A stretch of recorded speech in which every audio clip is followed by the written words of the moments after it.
was that like? You know, it was surreal because growing up as an '80s baby, Eddie Murphy, like to so many cats in the game was the influence. Right. And not like Pryor wasn't, because Pryor, of course, is the true OG. But that was my dad's era. You know what I mean? Like Ali was his era, Tyson was our era. Right. So Eddie was our era. And I just did my homework, and Eddie and I share the same birthday, same astrological sign. So I took all that as motivation, both from New York. So I said, you know what? He started at 14. Right. Let me start at 14. And the real brain behind Def Comedy Jam, I know Russell Simmons' name is stamped on it, but the real brain behind it was a guy named Bob Sumner out of East Orange, New Jersey. And he really started Def Jam. He brought it to Russell and Stan Latham and introduced the world to, Bill Bellamy and everybody from Cedric and Steve Harvey and Eddie Griffin and on and on and on. So to be a part of something like that at that age and be the only person to having done it at that age, it has its place. Yeah. And people know it. And so ONECRAKNEWS, baby. And it's like, yeah, I'm 44, which is still young, but in terms of how long I've been doing it, I don't want to use the word prodigy because I think that's overblown. Not overblown, but I don't want to be too dramatic. Right. But yeah, I've had the gloves on since I was a tight kid. I feel young lad. But let me ask you that, like, how did you find out that you were like? When did you realize that you were so funny though? Like, you just wake up one day and go, damn, I'm funny. No, I think I always had a natural knack for making people laugh and wanting to be the center of attention, and doing that. I never knew that was going to be it. I kind of felt like I always wanted to be somebody. Always wanted to be famous. Right. So I thought I was going to be a fighter professionally, but I love pork too much. So pork is the pussy of meats. And I was going to be a rapper, but I don't have the mind capacity or the patience, rather, to really do that. But comedy always just kind of felt natural to me. Yeah. That's incredible. I mean, like, when you first, like, do you remember can you go back and relive the first time you went on stage at 14? I mean, what was the feeling like? Were you nervous or were you just hyped up? Like, I'm nervous as hell. I get nervous to this day. I get the bubble guts to this day. Still? Yeah, absolutely. So do you have a ritual? Do you have like a... I try to bury myself in my music with my headphones on and kind of gauge the crowd and look at the audience and see where the defense is. What the defense is going to give me. Yeah. Because I'm not one of them dudes that go to the comedy club and hide out in the green room till showtime, and then when I'm done, I'm back in the green room and you never see me again. I like to, make the people feel like I'm a man of them.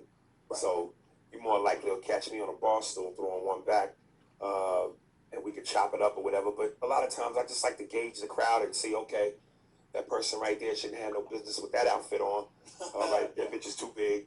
Look at that hat, and just try to pick out what could possibly happen. Right. Or they clearly drunk over there, so I got to prepare for that nonsense. Right. So I just like to size up the crowd, That's what's up. Yeah. And I mean, are you always... Oh, and to answer your question.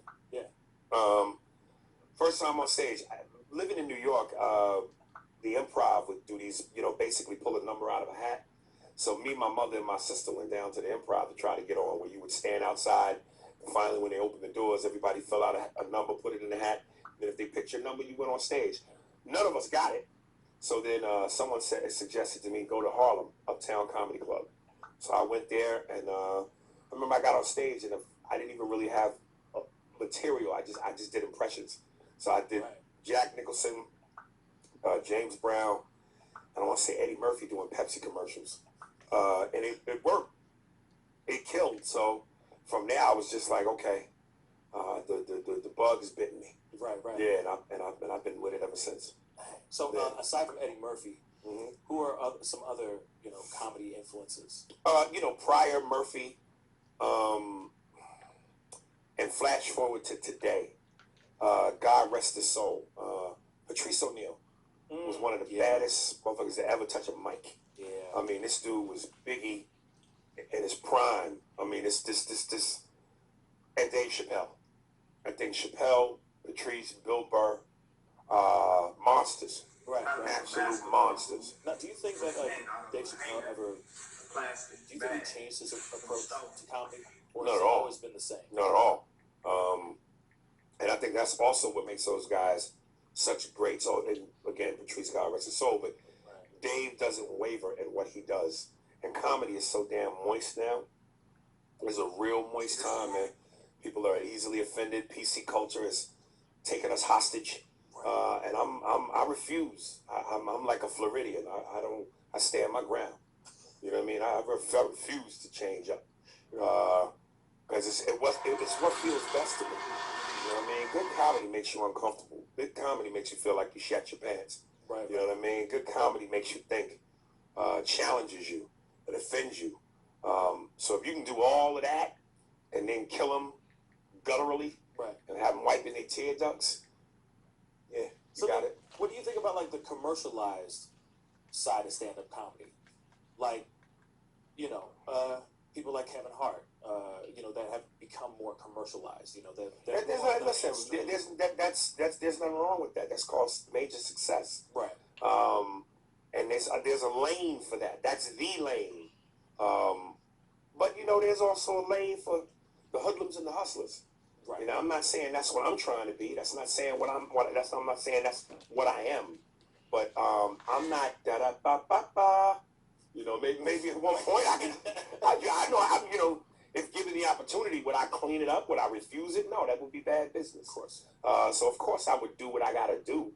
But again, what feels best to me is the mom and pop shops, where, you know, or the places where they barbecuing, you know, meat outside the strip club. Right. You know what I mean? And yeah. A couple spots east side. White styrofoam cups with liquor in them. Exactly. You know what I mean? That just feels a little bit better to me than, you know, honey, I'm home. Right. You know what I mean? No, I feel that. So then, tell me, you know, your experience with Madtv. You know, you were on there for a good long time. So, you know, obviously, I'm assuming you enjoyed it. So I did. I enjoyed it up until the Titanic hit the iceberg.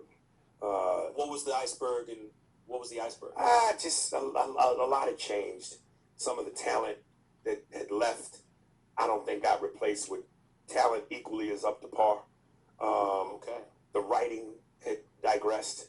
You know, I think from season 3 till about season 6, you know, we were a well-oiled machine, and we were coasting. And then somewhere along the way, and it's to be expected, the longer you stay around, longevity is hard to maintain. A certain amount of excellence is hard to maintain. So you're going to go through ebb and flows, and I just think it was going through an ebb and flow. Oh, yeah. And by that time, a lot of the people who I came in with had left. Yeah. So it just wasn't fun for me as much. I didn't look forward to coming to work as much. But, you know, it was a good experience for the most part, yeah. I bet. Yeah. So, and I know that you have, like, obviously you've moved on, you're doing some stand-up. Now you have a podcast called Spears and Steinberg. Yeah, a.k.a. the Jew and the Jerk. Yeah. So tell me a little bit about that. Like, what do you guys cover on that show? Like, what do you guys Everything. okay. You know, again, it's a safe haven for those who are seeking refuge from political correctness.